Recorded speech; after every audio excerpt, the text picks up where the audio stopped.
Good afternoon, everyone. Thank you very much for taking your time to attend Washoku, Japanese Cuisine Registration as UNESCO Intangible Cultural Heritage, 10th Anniversary Symposium. So let's start the last part. We have a very special panel discussion.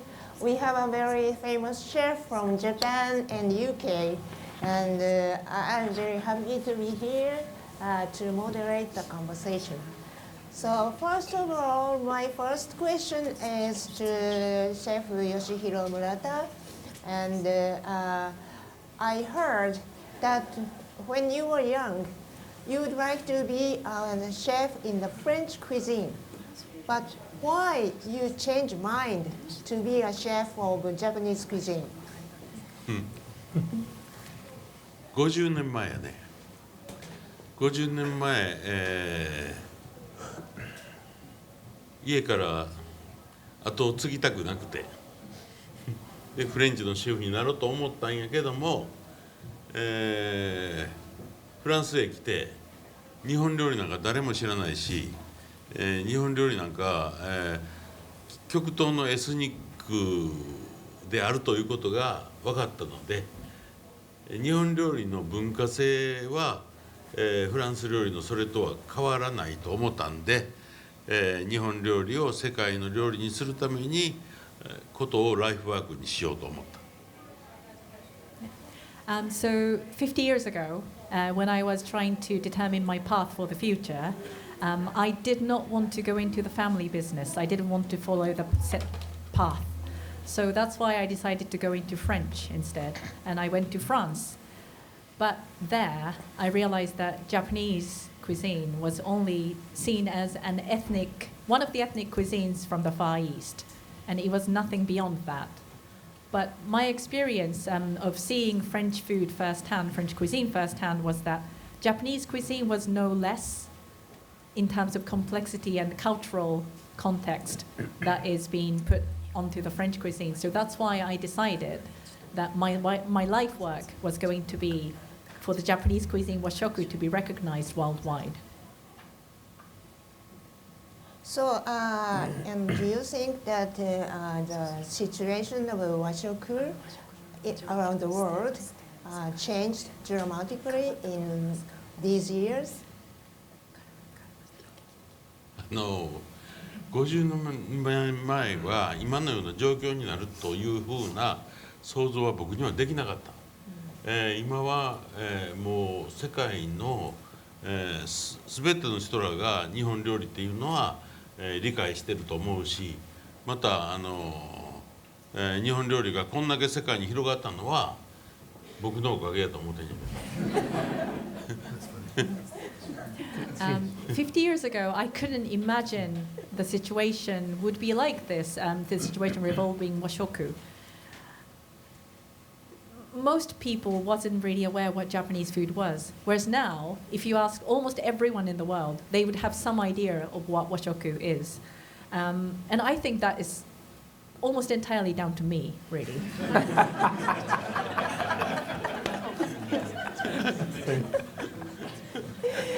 Yes, I know that almost all people appreciate your effort to make Washoku as a global standard, and you decided to establish Japan Culinary Academy. So, and what is the most important purpose or mission of the Culinary Academy?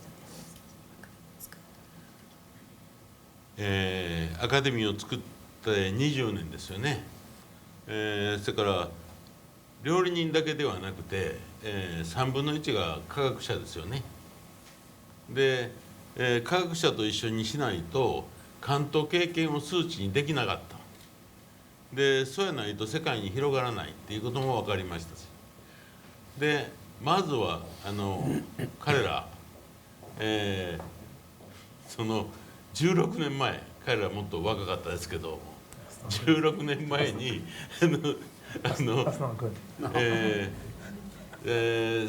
世界の、まだそんな有名じゃないシェフやらが、京都に全部フェローシップで来てくれた。はい。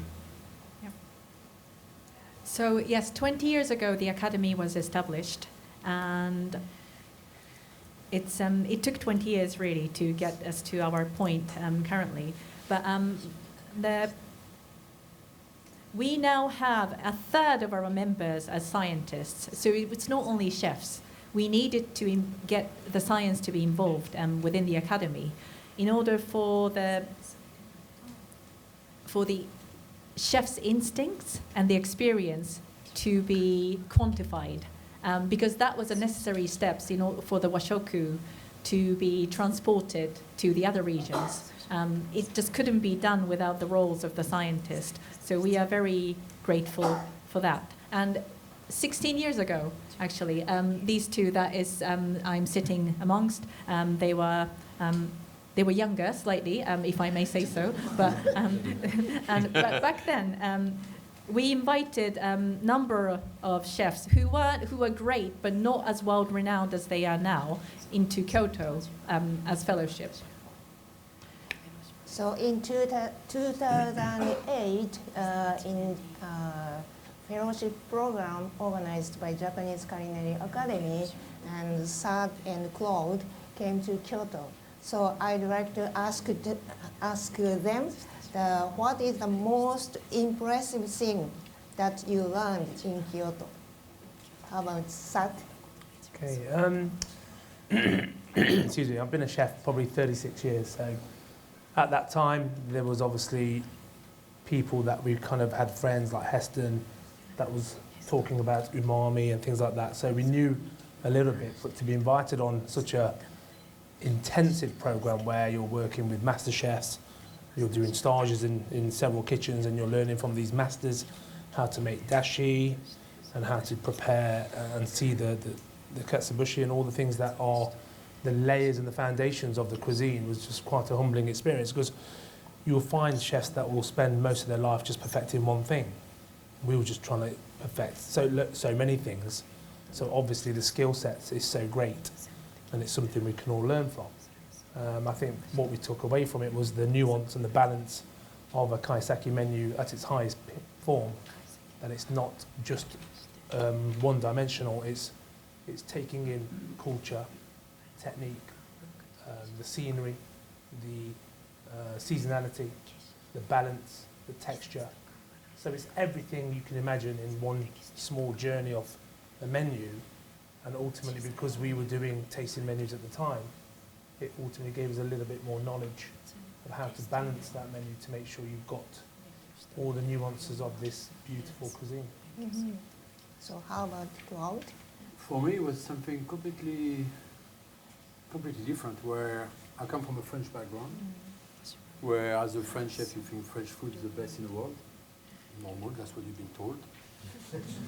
But you come to a country where you heard about it, like Sat mentioned, you hear about it, you hear about this technique, you hear about this flavor, and you think you use them, but you actually use them very badly. And what I learned about Japanese cooking, more kaiseki cooking, and when we got to Kyoto, was about what food was about. Produce, seasonality too is best, even like seasonal way. In France, it is true, seasonality is very important, but at that level, I've never experimented this in my life. And most of it is the respect for everything they're doing, the way they're doing it. And I think that's what you were saying. You got one person who will just do tempura, and he will do one of the best tempura in the world. And I loved it. It was, for me, I said earlier, it was like a reborn. You know, I came from in England in '97. I'm young, and you try loads of different things, and you're young, and you think you know everything. But when I got there in 2008, I came back to London with a completely different vision of what food was about. And I think it helped me to grow where we are now by doing part of the stage. Okay, that's what. Very memorable experience. Yeah, my leader is still suffering when I talk about Kyoto. Still. Yeah, still now. I think what Claude said is right. It changed us as chefs, but I think it changes you as trying to understand produce and ingredients, and I think for me it's the nuance and the balance. It's so innate with nature and you're trying to eat things that are really good for you at that time and nothing too jarring or contrasting. So I think ultimately it was a massive education for us both, for us all that was on the trip. I mean, we passed 2 weeks there. These 2 weeks was amazing. But the truth is, we need to pass 20 years there to really understand properly what we've gone through that 2 weeks of our life and what Mr. Murata managed to show us and teach us in these 2 weeks was just unbelievable.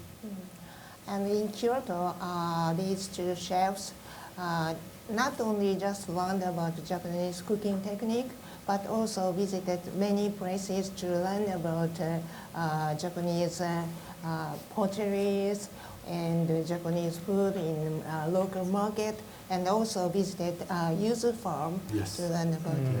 Look at this. Oh, look at that. You got the best picture of me. I love it. Is he French? They were Yeah. very, Look at the beret. they were very It was amazing. exciting Yeah, very and amazing. memorable. Yeah. Because this was in the mountain. Yes. And then I mountains. remember we had to eat this chicken dish where they marinated the thigh, which was raw.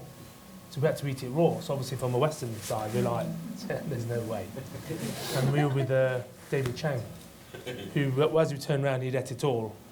And we thought, oh, you can eat it. So it was just trying to get used to that whole cultural, it's got to be cooked.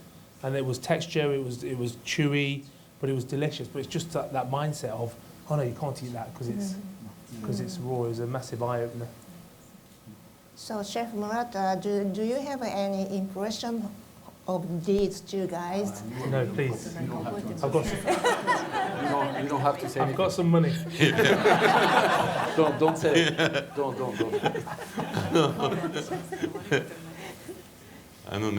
4畳半の茶室にこんだけ入ったらめっちゃ狭いんですよ。で、男臭い。So, but you can imagine these 5 guys squeezing into a tiny, tiny tea room. God. Not much space. And also, may I just say, it smelled fairly masculine as well in that tea room. That was that raw chicken. But the funniest thing ever was 5 grown men that size, all over 6 foot, I think, and we had to wear suits and brand new white socks. That was the stipulation for the tea ceremony. You have to wear white socks, so that's fine. They were packed. We did it, but we didn't know we were going to be in this small little beautiful bamboo room for 5 hours. So it was incredibly intense. I still remember the taste of the matcha tea was mind-blowing, the way they made it to order, and it was an unforgettable experience. You know, if I had a flavor I remember from that trip was the toasted rice and the water. On the tea. Rice and water. There was that infusion of toasted rice and water was a revelation for me. So simple, but just unbelievable. And the flavor we're still using now is, yeah, it was something special. But I think the most special is seeing him in a kimono.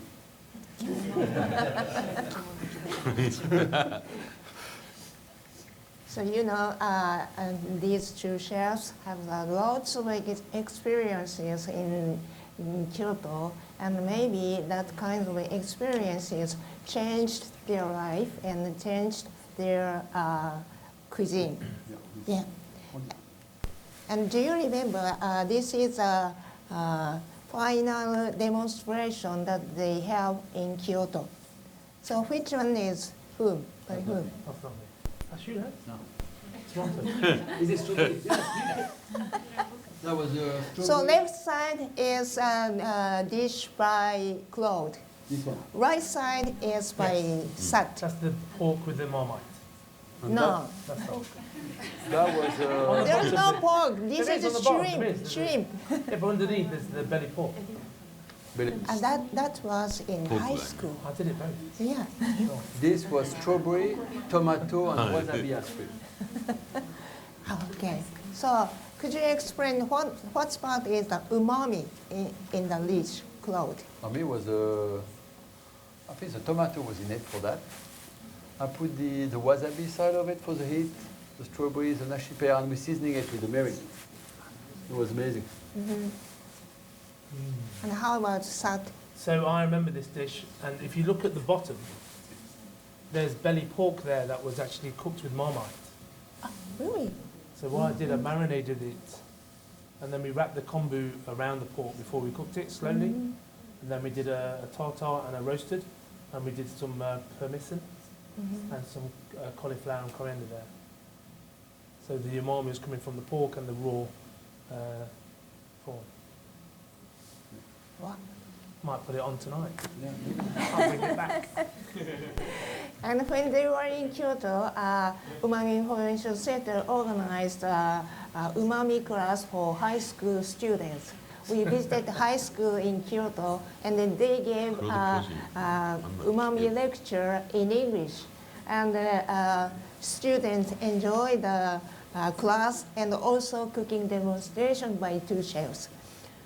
And Claude, Yes. do you remember what kind of dish do you serve in the school? Cheese on toast, It looked like cheese on toast, actually. Cheese on toast. Yeah, with Worcester sauce. Just so we're clear, they did think he was Gerald Depardieu. Cheese on toast. That's why there were so many fans around. Yes. That's Okay, and next, Yes, we did So the the- caramelised pork, exactly, yeah. And we did it again with the Marmite for them to taste it. It was yeah. fascinating. And there they thought he was Shrek. the Shrek and he was scared. So Sat demonstrated the pork, sauteed pork with a thin layer of Marmite on the surface of the meat.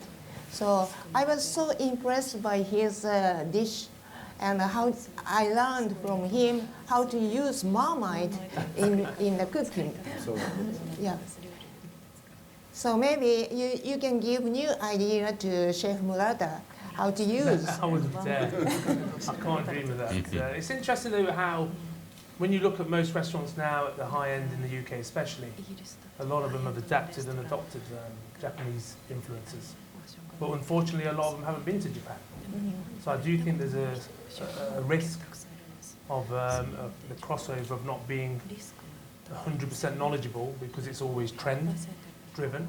So you're seeing a lot of chefs using these ingredients that may not know exactly how to use them in a balance to enhance their cuisine. Because if you think you're putting on a delicious dish and you add something Japanese, it may be trendy, but it may not be the whole dish yet. So it's always going to be trends that set the standard for later generations. I think we've got to be careful on how much influence they use. That goes across the board for every influence as well. So Chef Murata, so could you tell us your honest comment how they grown up in last 16 years? Not mentally. いやこんなにでかくなって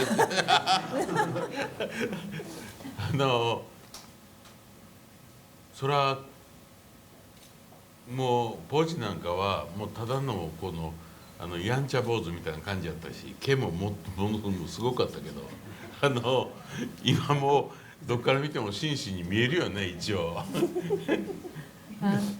Yes, well. you don't have to say that. Okay. It was a compliment. I'll make it milder. Yeah, Like, please. okay. So, as for Claude, I mean, he definitely had more of a young boy spirit, and you know, you could tell with the hairstyle as well. The hair was much bigger, and he was a lot. But now, if you look at him, you seem like a gentleman, just you know, the exterior, don't you? Yes. How the hell? I never been called a gentleman before. サットバインズなんてあんまり変わらないね。 As for Sat, you haven't really changed much, have you? 最初から毛がないからな。 I drink half a litre of dashi a day. That's it. Sorry. I say I drink half a litre of dashi a day. 毎日半リットル出し飲んでる。いやいやいや。そうだ全然もうその頃と16年経っても全然変わらない。最初から怪我ないからよくした方がいいですかね。Okay. That's when you know how to say it. Because he said it twice, I asked him, shall I translate? And he said yes. So he was like, well, because your hairstyle hasn't changed. No, thank you. Perfect. So recently, the healthy eating is a hot issue around the world, and how to cook sustainability, how to think about sustainability in cooking. So, do you think that if learning Japanese cuisine and using Japanese cooking technique, is helpful to have a healthy cooking or sustainable cooking? Do you have any comment? I think definitely healthy.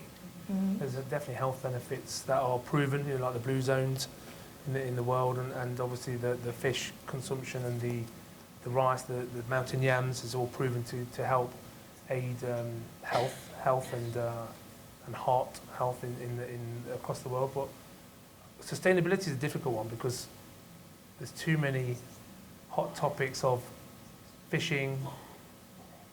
It's all gets a bit messy. So unless you know the true facts, you can't. I don't think anyone's really an expert on it because everyone's got their own view and everyone's an expert on something.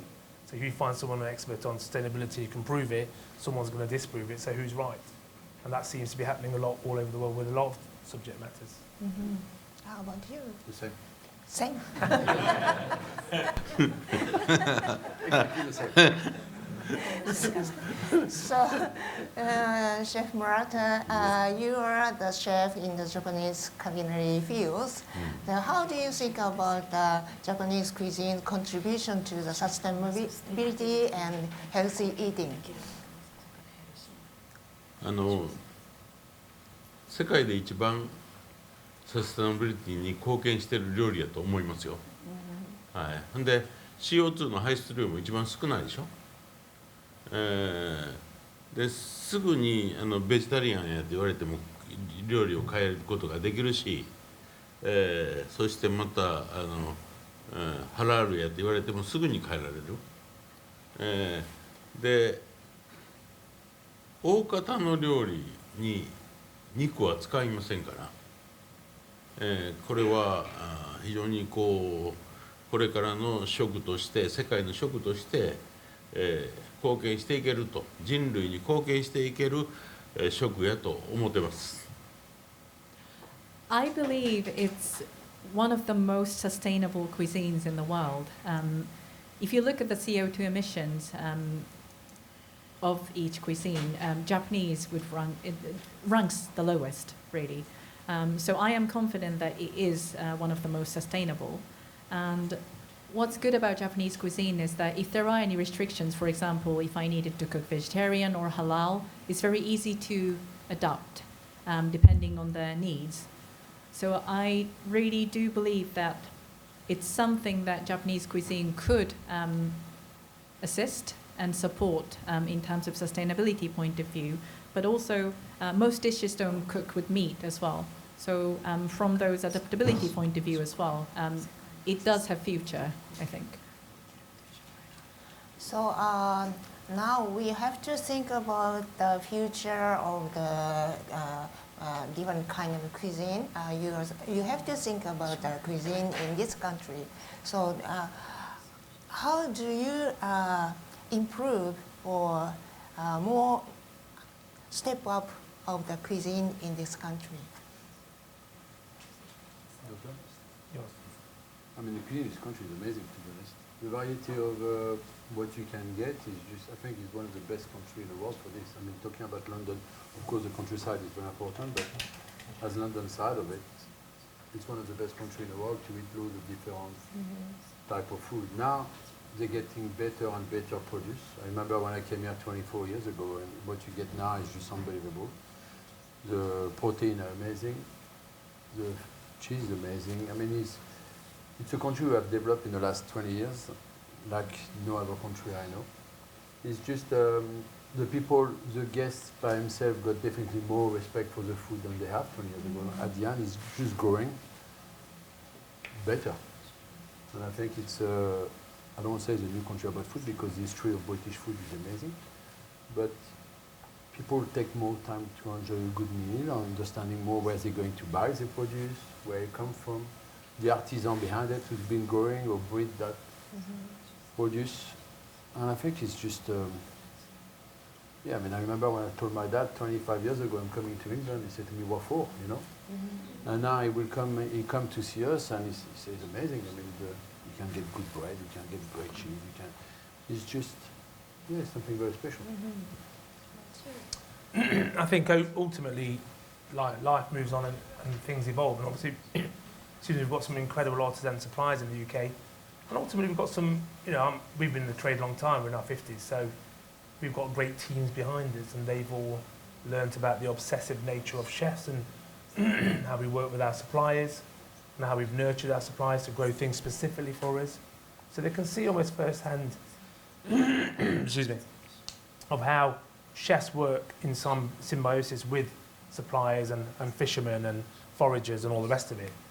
And I think the whole movement of food and farming and the relationship with the chef and the growers is obviously something that's very tied together, and that respect is there. So ultimately, again, using the whole animal, there's no wastage, to use different cuts and all the rest of it. So I think it's like Claude said, it's probably the best it's been.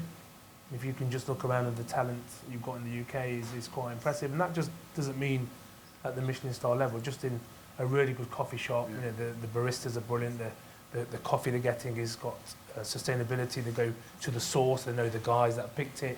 The whole journey has become a very much open source of information for the consumer as well, because they're now more educational, they're travelling to these restaurants and going to a wider afield and tasting dishes and getting to the knowledge of food with all the plethora of programs that are on the TV.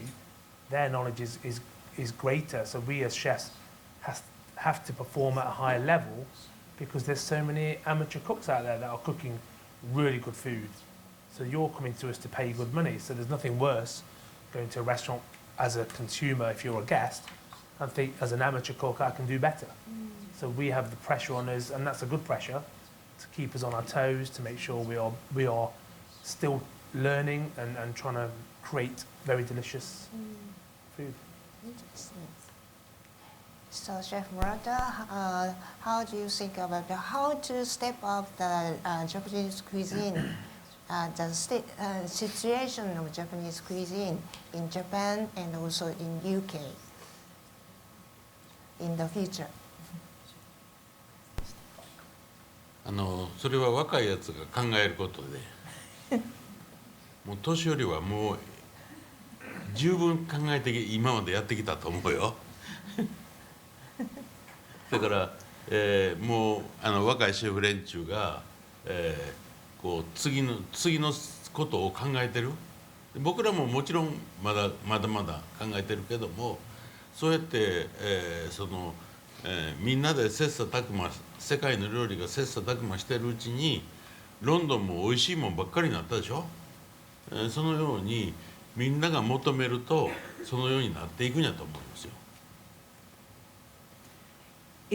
That is really down to the younger generation, I would say. Us oldies have really put in the effort already, so and it's not really down to us, me, to dictate the future pathways. And I'm sure the younger chefs are thinking about what's best to do for our next stage. And we've talked about the situation in the UK, London, and because everybody really demanded better food, now we are filled with lots of choices, wide varieties, great produce.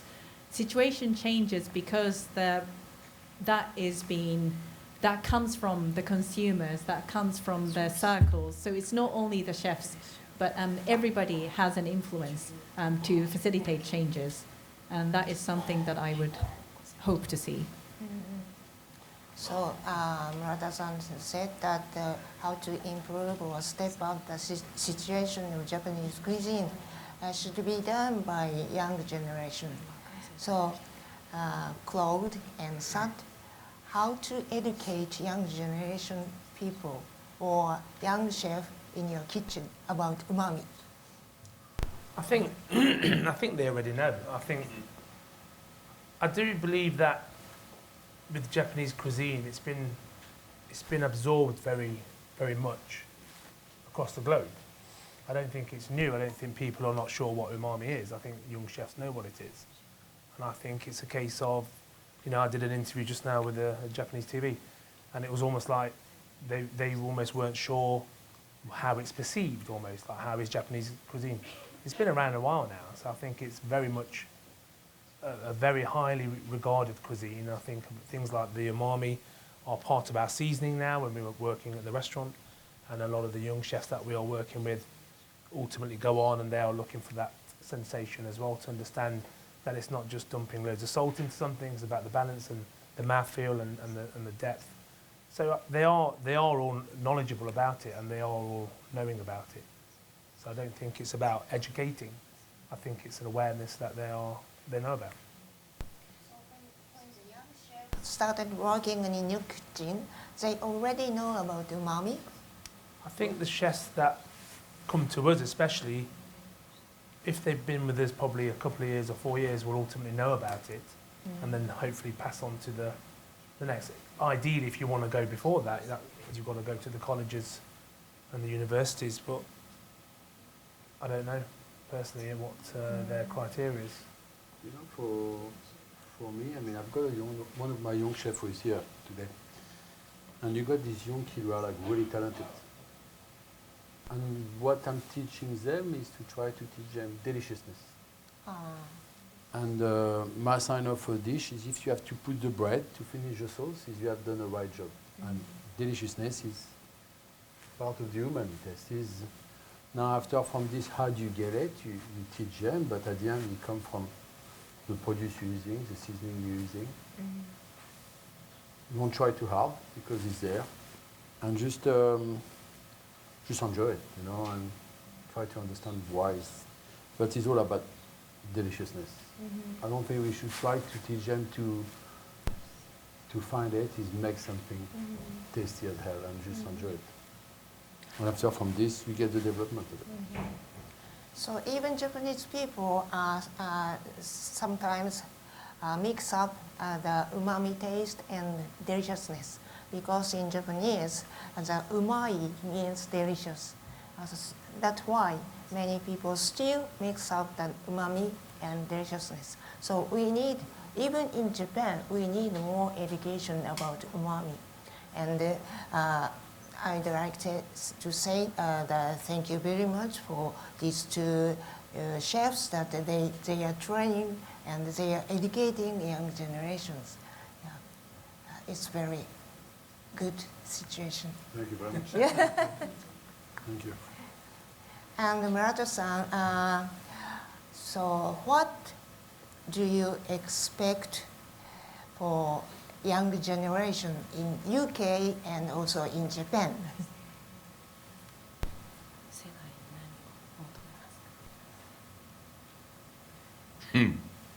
難しいな。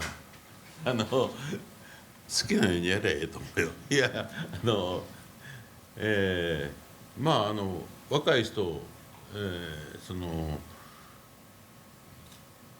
うすごいこのいろんなものを見ないで料理ばっかりにあんまり集中しても美味しい料理は作れない。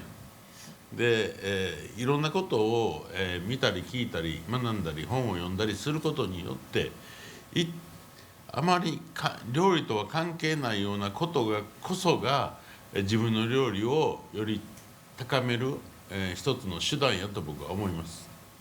だから若い人はいろんなことを経験してほしい。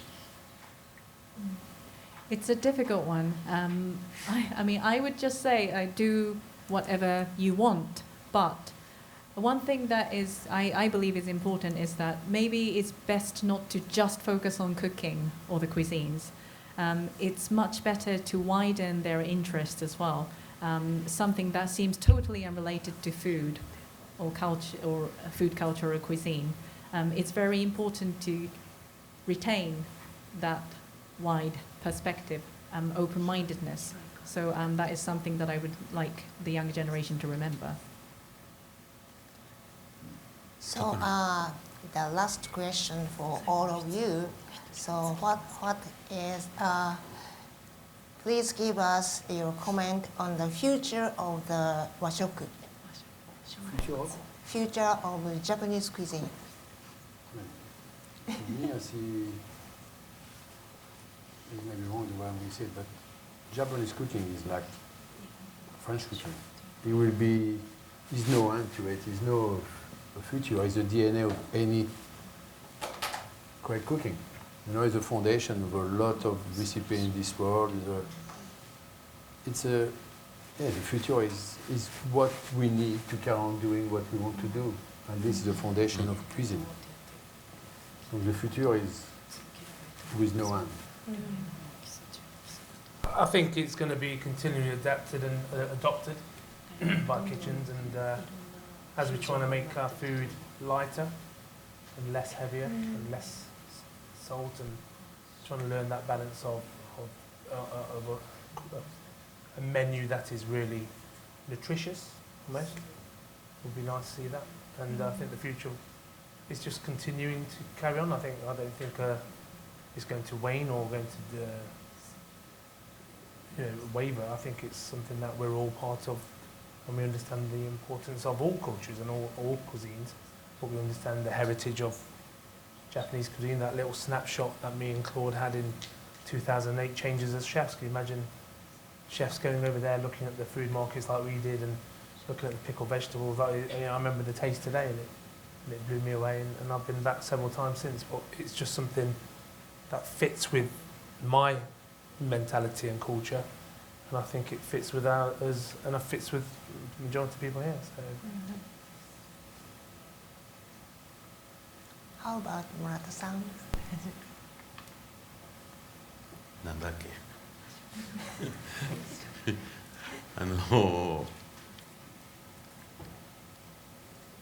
まあ常に日本料理はすごい長い伝統がありますけども、常に、新しいことを考えて新しいチャレンジをしていくことが伝統を作ることやと思ってるんです。で、日本料理アカデミーの若い人ら今、世界中に、今でも5人、トップシェフ来てますけども、そうやって彼らが点になって線になっていずれはネットになる。で今、とても日本料理やないよって言われるようなもんも日本料理として、日本人がやってない人がやってるけども、将来的に、それらも、ちゃんと方向へ導けるような、アカデミーで ありたいと思う。Washoku is built on the long-standing tradition, but I believe tradition is made through a series of new challenges, new explorations made by the current generation. And I hope that it is happening in today's world, the scenes. We have 5 chefs as we speak in the Japanese Culinary Academy in Japan. But those, I hope, each chefs are like a dot, and they are forming lines. And I hope that those lines are going to spread out almost like a spider web to form connections. And I think in the future, those spider webs would spread even more and more. And current chefs who are experimenting, creating Japanese cuisines and dishes using untraditional ingredients, I hope we would have the capacity to welcome those chefs as well, to create the new tradition going forward. So I think all of you enjoyed this kind of this symposium today, and this is the first time to have many chefs from Japan and UK, and also have a focus on umami and fermentation. So I hope that we would like to get together again to have the cooking demonstration by 3 chefs in the symposium. So hope to have a nice symposium in the near future. Thank you very much. Thank you very much.